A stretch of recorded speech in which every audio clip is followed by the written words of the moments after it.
Hello, welcome to the Riviera Firefly podcast. So maybe you're sitting in the rain in England, or perhaps you're approaching retirement and wanting to come over from the US to Europe, and you keep thinking, let's do it. Let's make the move to a life in France. Well, this episode 35 is for you. 10 tips and more to planning that expat move to France. Having successfully launched 3 businesses, bilingual mum to 2 and entrepreneur Antonia Bowes-Brown has connected with thousands of people, both French and international, since moving to the French Riviera. These connections allow her to speak with successful local businesses and inspirational people about life here on the Côte d'Azur and share it with you. Welcome to the Riviera Firefly podcast with your host, entrepreneur, and my mum, Antonia Bowes-Brown.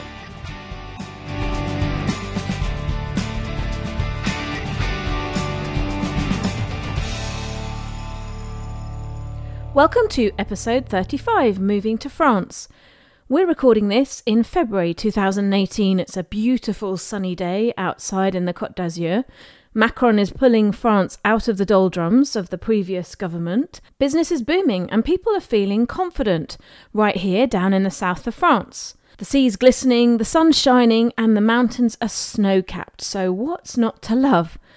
Well, famously here on the Côte d'Azur, you can be in the mountains skiing for breakfast and lunch, and then you can whiz down and get your toes in the sand and enjoy a glass of rosé in the afternoon down on the seafront. We too are in the throes of Brexit, and so now is a great time, more than ever, for you to use your European passport and make the move while you can and join us over here in France. Well, around 16 years ago, Mr. BB and we were happily living in the south of England. It was a great entrepreneurial, cultural experience living in booming Brighton. After a while, we sold our cute little terraced house for something bigger further out. And it was at the time when there were regular TV shows and documentaries about people who were moving to France. Generally, they were going to set up a gîte or do a B&B, and, there were the disasters, the flowing wine. And we also were in that phase of reading all those kind of books. It was a bit post the Peter Mayle Year in Provence book, but there was a Year in the Merde, and there were all these kind of different books about moving abroad to France and to Spain. And my French was okay. I studied it at uni. I'd lived in France for a couple of years. Mr. BB's was restricted to a sort of bonjour, but there must have been an adventurous gene there, and we really were quite bohemian, a bit nomadic, I suppose, because we kept talking about a life in France. Now, I actually did have a family member living down in Nice, but financially we were looking at what our money could buy us elsewhere in France. The kind of thing, those gorgeous farmhouses, the old stone, the period features, the dream. But my sister, who was the one that was down here in Nice, she insisted the Côte d'Azur was better and kept selling me the 300 days of sunshine. It was more expensive though, so we ummed and we ahed. Meanwhile, baby number 1 arrived, and it was just about approaching the time of me going back to work. And that was a difficult decision for me. I didn't really want to, but my amazing bosses at Amex agreed to let me work part-time, which in England was a better deal than it is in France. That was 3 days per week, so I would be working 3 days and have 2 days off. And actually, they also agreed to me working 2 days of that time at home, so only 1 day in the office. They set me up with an ISDN line at home, and all I needed to do was to organise some childcare in the home so that when I was working on the ISDN line, I was able to focus on my Amex work. We looked at various childcare options, and in fact it was the French au pair idea that appealed to us. I'd been one myself in Paris, and actually so had my sister in Spain. So after conversations with her, we decided to set up our first company together. That was Pebbles Au Pairs, and we named it that because there were pebbles in Brighton on the beach and there were pebbles in Nice on the beach. Her job was to find au pairs from France, and I then found the host families in England. This is kind of how I spent my maternity. When Louis was asleep, we'd be setting it up and writing websites and learning how Dreamweaver worked and that kind of thing, and then of course doing all the marketing and finding the au pairs and the families. And despite there already being a plethora of agencies, it was really quite niche. It was very old school to focus on the French to English market because at the time it was traditionally the Eastern Europeans that were taking the au pair rules. So This was fairly new for the market, this whole idea of going back to French au pairs in England. And I was one of the first customers. There's nothing like testing your own products. So the wonderful Sophie came and joined us. It was initially for about 6 months, I think, but actually she ended up staying 18 months in the end. She just loved Britain, loved England and English. Now, why am I telling you all this? Well, that's because it's my top tip number 1 for moving to France. Start learning the language before you are leaving. And we did that with Sophie the au pair. She spoke to our baby for the first 18 months of his life in French. In fact, one of his first words was voiture. She also gave Mr. Beebe some French lessons. And later, when Sophie left and baby number 2 came along, we were joined by Cindy, who did the same thing for little Miss D. And so by the time it came for us leaving Blighty, everyone had a good smattering of the lingo. And this really helps when you get here. Despite what they say, not every French person speaks English. Indeed, that's why so many of my classes at Kidderland, the little English school that we set up here in the south of France, has wait lists, because the French want their children to have better exposure to the language of Shakespeare and to be more able to speak English than they can. And I don't know about you, but I also think there's an etiquette, a politeness factor here in doing your best in the local language. So get onto it before coming over here. There's so much free stuff available on YouTube, find a French podcast, tune into some French radio, and make sure that you're getting all the basics under your belt before you get here. Number 2 of my top tips would be research. Read the books, join the groups, subscribe to magazines. 2 of my favourite and most useful publications are Connection France newspaper and The Local France. I find that both of those are essential reading, and you can follow their Facebook groups, but I actually do also get the Connection France delivered to our mailbox every month, because I just find that they do a brilliant roundup of all the law changes, useful information, tips on cultural things, and ideas for integration once you're over here. The Local France has a great roundup of all the news items, but in English. So even if you are watching and reading all the French press and things like that, I think both of those are really important resources to keep checking regularly in with. My tip number 3 is understanding the customs and traditions. Well, saying bonjour, Mr. Beebe is very good at that one, is one of the French 10 commandments. Everywhere. As you walk into a shop, or even as you're turning around the shop, you'll find someone stacking shelves and they will welcome you and say bonjour. And it's really important that you say it back to them. Even if you're on a walk out in the countryside, it's the kind of done thing to be exchanging bonjours with people. And it's really important to start your conversations off. Say you want some help in a store, and you go up to someone, you said, "Oh, hello, sorry, excuse me," and you're saying that in French. If you haven't said bonjour first, they'll think you're quite rude. Another one is the bise, the French kiss. Greetings in the workplace, the handshake, the bise.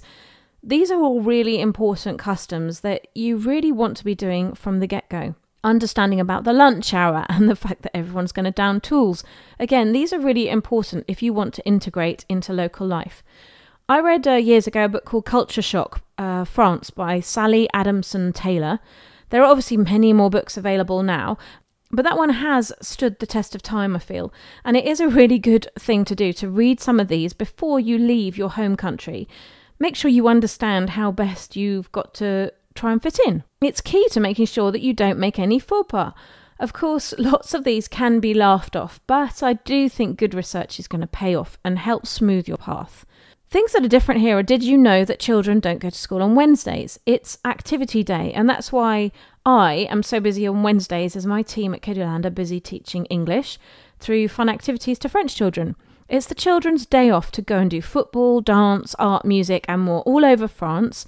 And I personally think it's a great break in the week for children. I love that they go to the specialist for each discipline instead of hoping that the teacher can do it all. Jack of all trades, master of none. But you do know that as a working parent, you are going to have to bear this in mind. There are centre loisirs and things that will be in place in your schools to help you if you cannot take the time off work to take your kids off to these activities. Another culture shock which I love is that shops are shut on a Sunday. And that was really quite shocking when we first got here. If you came from Britain or the US where you're used to 24/7, it can be quite a challenge initially, particularly if you're working. You sort of think, well, I'll go out and get my DIY stuff on a Sunday, and you really can't do that. But as you get used to it, it is in fact very liberating, and one of the many reasons that I love France. It's a day for family, for exploring, for chilling and enjoying this wonderful country. Mondays are also pretty quiet. The hairdressers, the beauticians, etc., they all stay closed so that they can have their own 2-day weekend with the Sunday and the Monday. And why not? It's fair enough. They want to enjoy this beautiful country that we live in too. A little more frustrating for me is perhaps the 12 to 2 o'clock close that even big stores like Comforama, they sell the more entry-level furniture. In fact, I definitely don't go there because if I did want to pop out in my lunch hour, they are always shut. And I don't really understand how such a huge shop haven't been able to work out a rota so that it can stay open.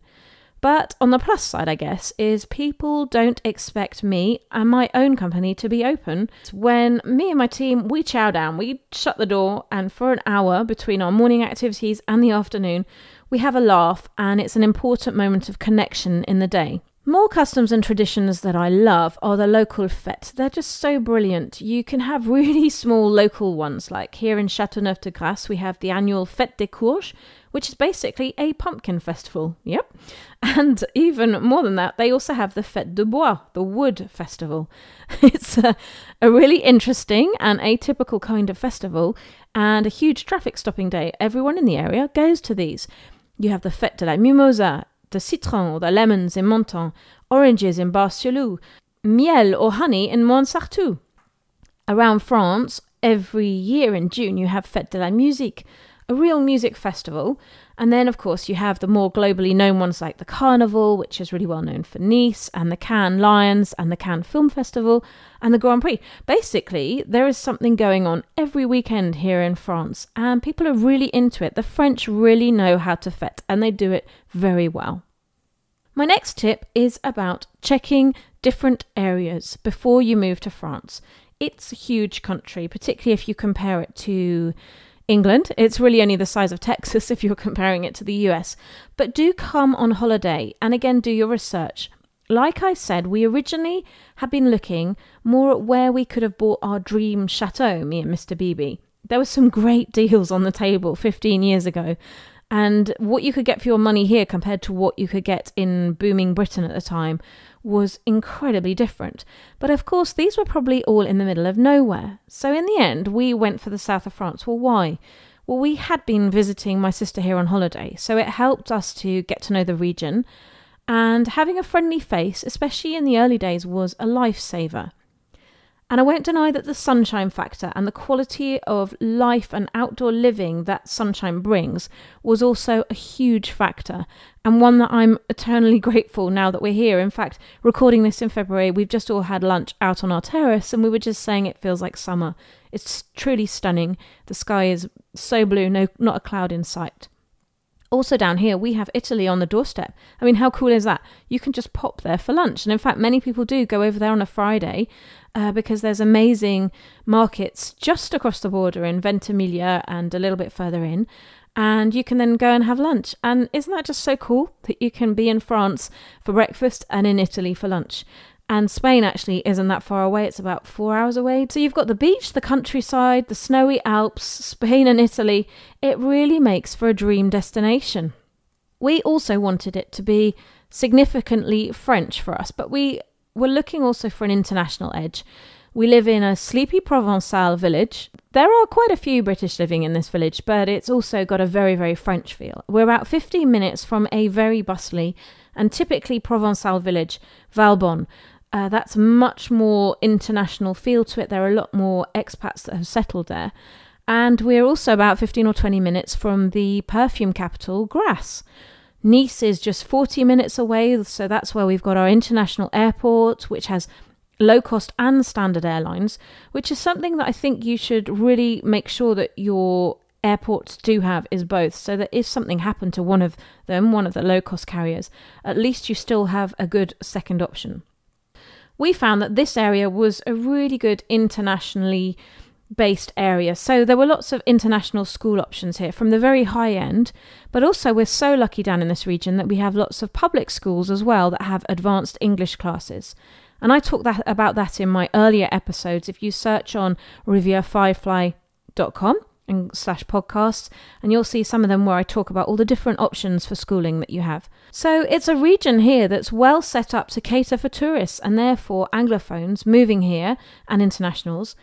And you don't have to live in the tourist hub. Like I say, there are authentically cute villages dotted around, just a short drive from all the metropolises. So I'm biased to this region, but I say that having lived in Paris for a year and Angers for another year. So I have been around in different areas, and I just love this one. It does tick so many of the boxes. And if you are tempted and you want to know more, a resource I'd highly recommend you check out, whether you're thinking of moving here or just visiting, is Lou Messugue Gîte Apartments blog. So loumessugo.com. And I'm going to put that link in the show notes. So you click on your artwork and you scroll down and you'll be able to find the link to that. Phoebe, who runs that blog, really has trekked high and low and has just got all the lowdown for family activities, family outings, what to do as a romantic couple, really anything. It's a really great first resource to have. One thing I have noticed in several of the Facebook groups for France is that remoteness can be a huge problem emotionally. So if you did find that gorgeous chateau or rambling farmhouse, but it's in the middle of nowhere, you do run the risk of feeling quite isolated. So weigh up the pros and cons carefully. Like I say, I'm happy I chose PACA. I have been able to make some great French friends here, but also a few Anglo friends, which sometimes I think you just need. You need that wingman or wing-girl there for those frustrating down days and moments, people that really understand your expat issues. Even if you're a real francophile, you will have those down days where you just can't believe how the system works against you. And many of the French here in PACA have an international outlook. Maybe they're working for global corporations or they travel a lot. Lots of them have actually lived abroad, and so they've been there and they've come back and they're seeing things through a different set of glasses. And of course, everyone's used to dealing with the tourists down here, which in the main is very positive for us when it comes for settling in. On the home front, do try before you buy, rent first. We made that mistake, I would say, because we bought from abroad and moved straight into a town. And though we had a happy time there, I don't think we had fully researched all the different villages. And so we plunged in at the deep end. And buying does have a myriad of issues attached to it. In the UK, and I think in America, you have surveyors that check the properties out for structure and what have you. But that isn't really the case here.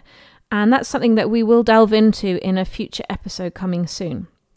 Out in the countryside, I found that you have a hodgepodge of bolt-on problems, people that have kind of added to their houses this way and that way over the years. For example, the first house we bought here, we shared a water meter with the neighbours. Well, this wasn't something that we realised until we moved in. It was kind of hidden from us by the realtor, by the estate agent. So what had happened was years ago, the whole plot belonged to one family. They then divided their plot and their daughter lived in one house and they then lived in the other. Roll on to our purchase and there was this kind of water meter madness. So they basically owned the water meter, they received the bill and they would sort of finger in the air, calculate how much water and money we owed them each time. And it was sort of a bit on trust and it made me feel a little bit uncomfortable. So we then had to fork out and get the water authorities to come and set up a meter for us so that we had all the control ourselves. So do try and do some research and check out the estate agencies too. Do get recommendations. The fresh, unsuspecting buyer could find themselves with the right clanger on their hands. I do think real estate agents are getting a whole lot better. That's partly because the international people have arrived and set up agencies here, and I think it's pushing up the barrier of expectations and the service that we're getting from them. Back in the day, when we first bought our very first apartment before that house with the water meter, we had one in Nice, and you know, you kind of would turn up at an estate agent. You sort of did have websites back then. It would maybe have had a photo, a bizarre photo, which you couldn't identify the place from at all. No information on the location. It was all very, very limited because of the competition rules. And so it was very difficult to research whether you even wanted to go and see that place. So you'd, speak to them on the phone and then you'd go and turn up for your rendezvous, only to find that the agent was then going to take you to 3 or 4 properties that you had no intention of visiting at all. which I used to find very frustrating because I would want to know what the local schools were and what the route to work was going to be like and that kind of thing. So then to be taken to a completely different property was a very frustrating experience. We have got an episode coming up on buying property and the best way to do it, and the great agents that we in our groups and my Facebook group have found are being recommended time and time again. I obviously can't, for legal reasons, mention people that you shouldn't go and see properties with, but do your own due diligence and research on that. With regards to renting, so this is my recommendation, is that when you come over, you do rent first. But bear in mind that there is contractual law for renting, which is very different for a furnished property compared to an unfurnished property. They come under different laws and you will have a different contract and you will have different protection according to whether it's rented or not. So get some professional, solid advice, because there are some sharks out there, some unscrupulous landlords who will try to hoodwink you because they know that you have less knowledge than, say, the French person born and bred here. Get your facts, and forewarned is forearmed. Note too that it can be difficult as a foreigner to find a landlord willing to rent to you. There are really strict rules here about how much you earn versus the rental amount. And also, I guess, maybe there have been people that have done runners, that kind of thing. So landlords are a bit wary of foreigners. They may well demand that you block 12 months worth of rent in an account as a kind of deposit. You then have to pay rent on top. That kind of thing is open to negotiation, or you need to find a different landlord. Connection France, again, the links will be in the show notes. That's a great place for you to start for that kind of information and to understand your rights. My next tip is around paperwork and admin. France is founded on this, and the sooner that you accept this, the better. Make sure that you have all your original documents in a folder ready. Keep photocopies of each one available too. Birth certificates, marriage, divorce, any rental agreements or mortgages that you've had in the past, EDF bills, proof of residence. Have all that in a folder. When you go to any meeting, take that folder with you. The administration here love and need to tick boxes. Otherwise, it's the computer says no. And you have to go away and then requeue and come back. And that turns into a real headache. So whether it's the Carte Vitale medical system, registering at the doctors, signing up for phone and internet contracts, basically I made sure I called it my life folder. I took it with me to any administrative meeting I went to. And having those photocopy backups was really helpful, because when you look on their websites and look at the tick list, and then when you get in that meeting, their tick list isn't necessarily the same. So it's really useful if you have backup copies that you can then go, don't worry, I've got that, here you go. And it just helps things move a bit easier. It sort of greases the wheels. I think it's difficult wherever you go in the world, whatever country you're going to. It's not just France. And France has got easier. It's more and more moving to online. So registering a car, changing your driving license and that kind of thing is all starting to get online. There are many people who are set up to help you. You can find their information in Facebook groups. So in my one is Côte d'Azur Living. And it is really worth investing in those people. I always used to feel quite a sense of accomplishment when I did get those boxes ticked and you got that approval. You sort of felt like, yeah, you were getting somewhere. Think too about your exit paperwork from your country of origin. You need to notify tax authorities, think about what you're going to do about your bank accounts, because when you do get here to France, you will have to declare all assets and bank accounts worldwide once you're residing in France. So research too what you're going to do with your pension, how you plan to maintain your healthcare benefits, that kind of thing. And make sure that you have all your medical records before leaving. I'd recommend you do an eye test, get your vaccines up to date, and come over with everything ready. That way, in those early days, you're not going to be floundering, looking for the opticians and the doctors and trying to figure out what whooping cough is in French or what have you. If you're coming from Britain, or from a European country, you can get your EHIC, the e-hit card, which lasts for a short period when you're here. And British people can also get, at the moment, the S1 form and statement, which will give you access to the CPAM, which is the insurance, the Caisse Primaire d'Assurance Maladie. That doesn't give you full cover. You will need to organise private top-ups. So these are kind of things that you need to make sure you get in order before you leave your country of origin. Now, for financials, I do recommend that you speak to an expert. Blevins Franks is one that people in my family have used and is recommended a lot across different forums.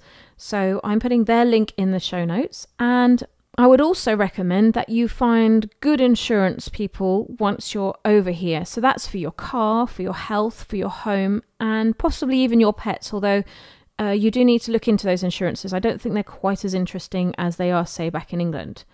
I always think that being a foreigner and being more covered than, say, a French person is more important, because it's just so much harder for us to try and argue the point if there is a problem. So I'd rather be overinsured than underinsured.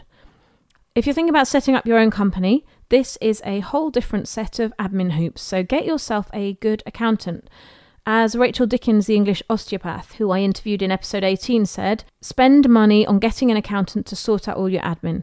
Even if you're a competent French speaker, it'll save you money, time and energy in the short run as well as the long run. And that's really solid advice. There are big Facebook groups for entrepreneurs such as Riviera Entrepreneurs and Ladies in Business in France. And I've got my own small intimate group, Riviera Business Cocoon. And these are places that if you are thinking about transferring or setting up business here in France, you can join and share tips and sort of be in a positive environment, because it is a whole new ball game opening and running your own business here in France. Permits and residency, next tip. Make sure you have got all your correct paperwork in place before you leave. EU nationals have got freedom of movement, and we don't really know what's going to happen to the British after Brexit. So if you are coming over here before March 2019, make sure you register with the local authorities. Maybe go and apply for voting rights, apply for your carte de séjour, and if you get pushback on that one, you can contact the British Embassy. Listen to my episode on Brexit, episode 25, because that explains your rights very clearly and what to do if you have a problem and how you can go about contacting the embassy to get help. You want to start clocking up your time officially here, because I think that's going to have quite an important impact once it gets to Brexit. Now, non-EU people must request their permits and visas before working, so do make sure you've checked out that whole procedure. There are many useful groups, again in Facebook. What did we do before Facebook? Americans in France is a group that's worth joining. And go back and listen to my paperwork and administration chat with Tracy Leonetti. That was rivierafirefly.com/podcasts/11. She's our local guru. She works all over France and is the go-to for all things paperwork, serving people everywhere. And she will help you find out about benefits and other help that might be available to you when you work here. So her plus an accountant are probably really important places to start to get the paperwork in place and understand what tax breaks and benefits there are to you living in France.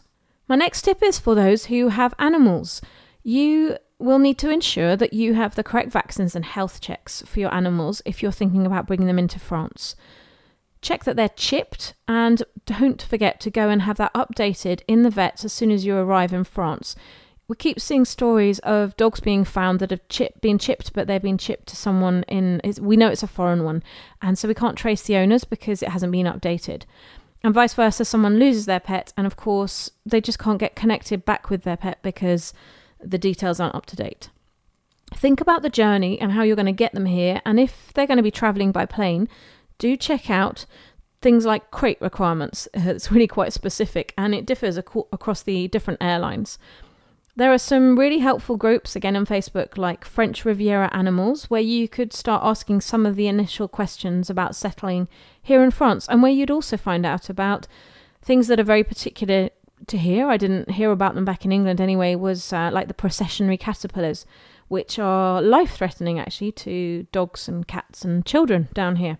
So those are the groups to go to help with transferring your animals over here. Now, talking about transferring, removal companies, do use a recommended company. We made a mistake here and we used a broker. He got us a good cheap deal, and we should have known why. Because unbeknown to us, it meant our load was going to go on a lorry and then be offloaded. Another person's load then got added to the lorry, and then ours was added again. Both loads then travelled down to some unknown part of France, and because ours was at the back of the lorry now, they needed to unload that to unload the other person's while they moved them in. So this all caused quite a delay. I was over here ahead of Mr. BB and 2 babes in arms, so I had a baby and a toddler, and the date that I thought our worldly possessions was going to arrive actually was about 10 days to 14 days after the agreed delivery date. So that was really quite challenging, actually, being on my own in a strange country. Thank goodness for my sister down the road. She was able to lend us a bed and some clothes and that kind of thing. And of course, with all these onloads and offloads, things got broken, things went missing, and essential parts of part of a bed never turned up. And it was impossible to get any kind of money or compensation from this removal company. Facebook didn't exist back then, but I would use it now as a way of checking whether this removal company is one that you want to put your worldly goods with. Bringing over a car is my next tip. Well, actually, we didn't do that. We decided to sell our right-hand drive cars and buy over here. This was really for practical reasons, and I do think it was the right one because the steering wheel was then on the correct side for us, because overtaking, I think, in a wrong-handed drive car is really quite challenging. And having a car that is French is also a lot easier when it comes to the MOT or the contrôle technique, and also for insurance reasons. You do need to check that out. There are ways to get foreign cars insured here, but just make sure, because there are a few loopholes in there and a few things that invalidate your policy. So make sure you have checked that out. It is a bit of a surprise to see how expensive second cars are here, though. Considering that the purchase price seems to be less maybe than it is in England, the second-hand market is really quite strong. So more recently, we actually went to Italy and bought a second-hand car there, and it was really quite simple. Importing the car, registering it here was really very simple, and I think it's even more simple now that it's online. And we saved several thousands of euros for doing that. And of course, doing that, you actually have a left-hand drive, so that was a win-win. Make sure you contact your driving authority before leaving. Get the right paperwork for France.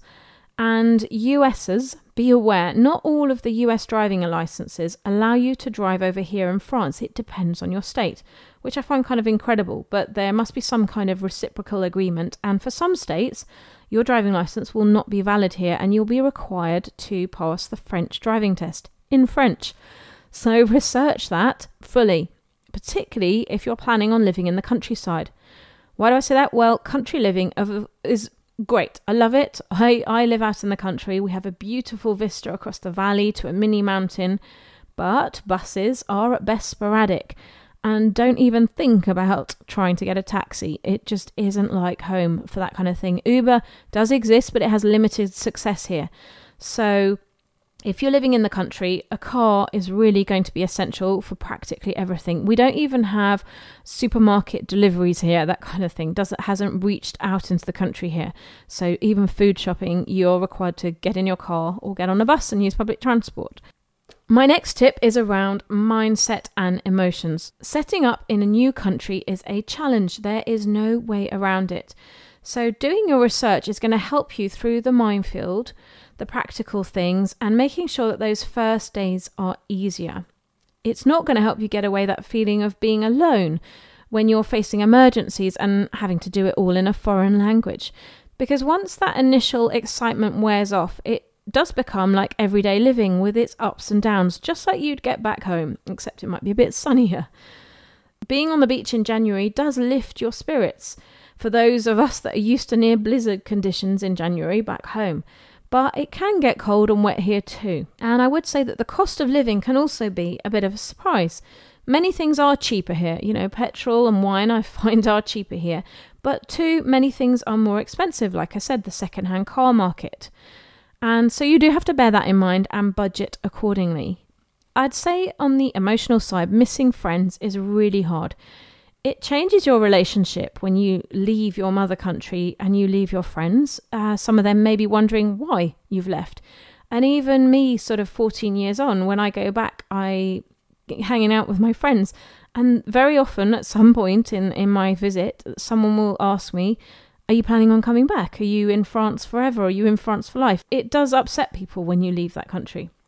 Do build in regular visits back home and think about how your relationships are going to change being so many miles or kilometres away. You have to keep your doors open here for those regular visitors, and that has its pros and its cons. Sometimes you suddenly become the cheap vacation place for people to come and have a free holiday in the south of France. I luckily haven't really ever had any issues with that. We've had some great friends come and stay for weeks on end, but they'll go with me to the supermarket, and when it comes to pay for the shopping for the week, they're like, I've got this. And I just think that's a really nice little way of paying back for opening up your house to people to come and visit the south of France. Another way that things can put a strain on living here is if you have a family member back home that gets sick, because you may need to be ready to jump on a plane at a drop of a hat. And of course, last minute tickets are really expensive.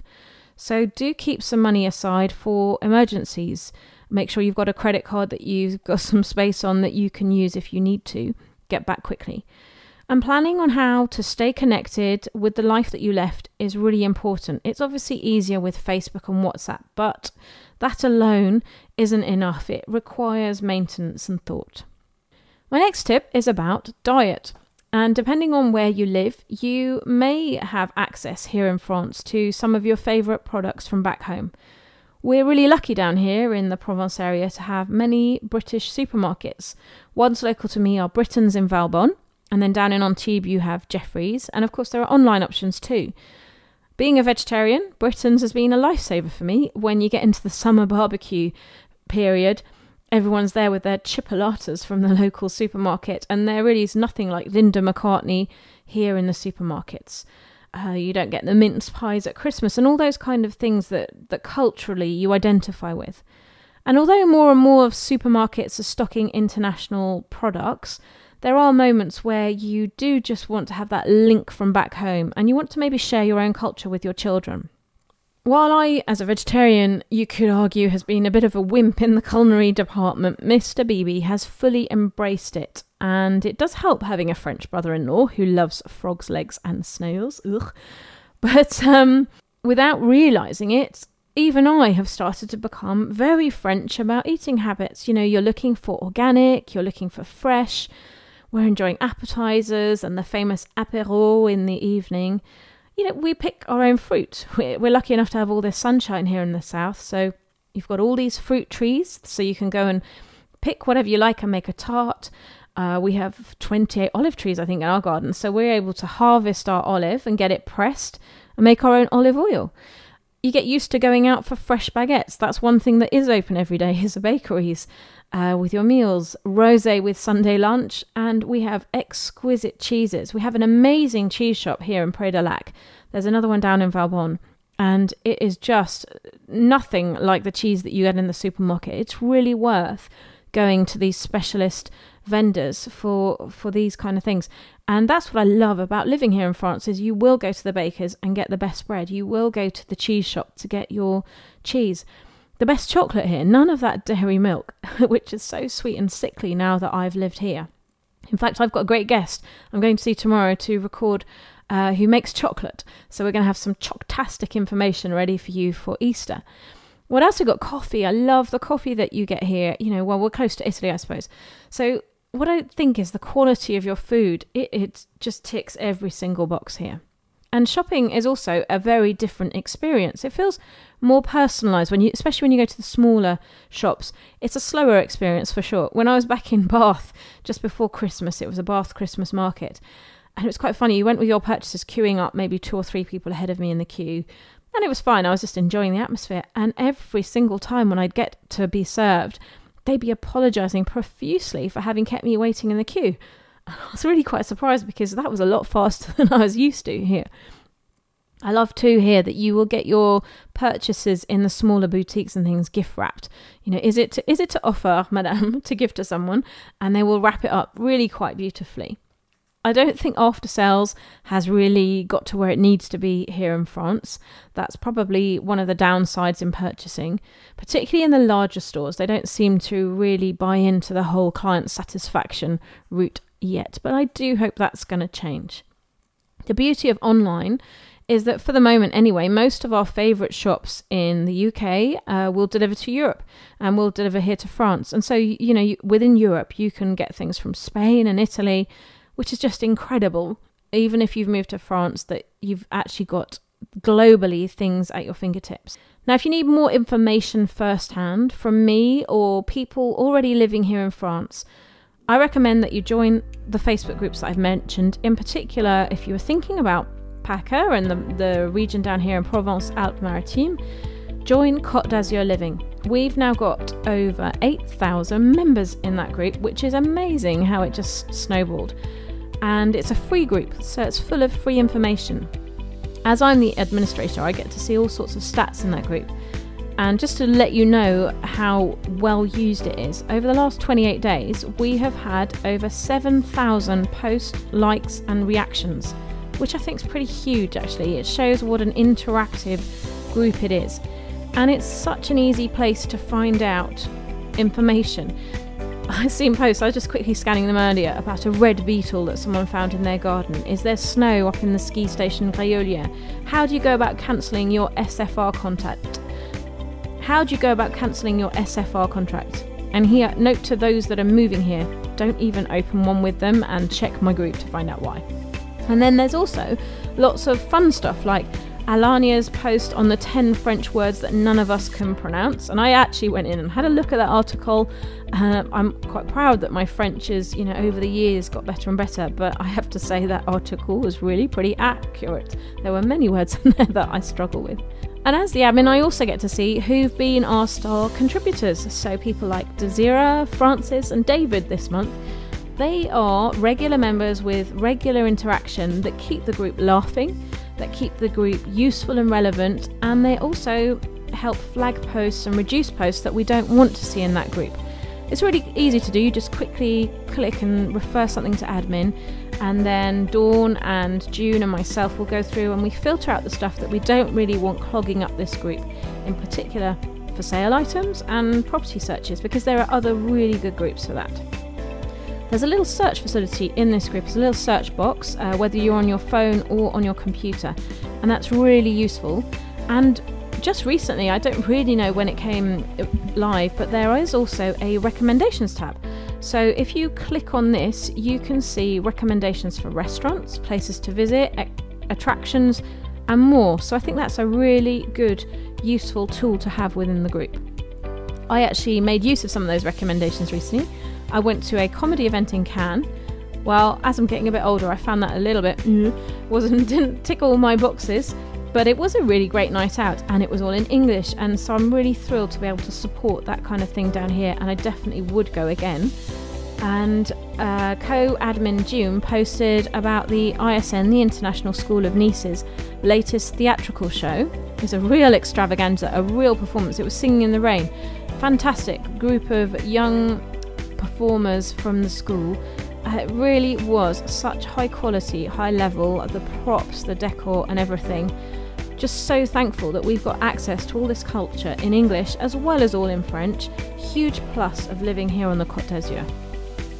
So yeah, 8,000 members and about 100 requests a week to join. And if I'm honest, I decline about 2/3 of those applications these days because, as you know, I'm also a full-time mum and I have a full-time job running my own company. So it used to take me a lot of time because I used to have to go and check everyone's individual profile, because we used to get an enormous amount of requests from fake profiles. So I'd be looking for things like how many groups that person belongs to, and if it's over 200, that was a little warning flag that this is someone that was just signing up to many, many groups, probably to promote their own business or to spam it. If their account is less than 6 months old, even less than 12 months old, that's another one that I would probably be less inclined to approve into the group. And so if you are in that situation where you've just joined Facebook recently, which is really quite rare, then it might be worth putting a personal mail to me, because I might not approve you otherwise. And if you live outside of France, you're not living in France, then that would be another flag for me, because again, we get lots of people that aren't living in France that spam the group for their own reasons. Well, Facebook has actually advanced a lot in the last 12 months as far as us administrators concerned, so it has got a lot less intensive. And so if June, Dawn or I want to remove someone from a group, we actually get an option given to us by Facebook to delete all previous posts, because in the old days it used to be a huge change to, if someone posted 8 really annoying spammy posts, it would take you ages to go in and find each message and delete them. Another way that we filtered out all these spammers is that we put 2 questions. One question is, why do you want to join the group? And the other one was, do you want to receive this podcast in a link? And that isn't an obligation. Lots of people say, no, I don't want to. That's absolutely fine. And most people say, yes, they would love to, because they want to have this relevant, useful information sent to them with an easy click. The other question, however, is obligatory. And if you leave it blank, we won't approve you into the group. You've got to just tell us a little bit about yourself, why you want to join, just so that we know that it is a genuine reason. And so if you just put in random letters or just say yes, then you're unlikely to be accepted. Well, I'm going to leave you with one recent find. I recently discovered it. It's Annie Sargent's Join Us in France. It's a great podcast discovering all the different regions in France and places to visit, from Paris to Marseille, Brittany to the Luberon. And it's also packed full of visitor tips, whether you're coming on holiday or whether you're going to move here, like how to protect yourself from pickpockets or the attitude to tipping. So I will put a link to that in the show notes, and wish you well with all your planning on moving here to France. Coming up next in one of our future episodes is going to be settling into France and how to make the most out of your time here.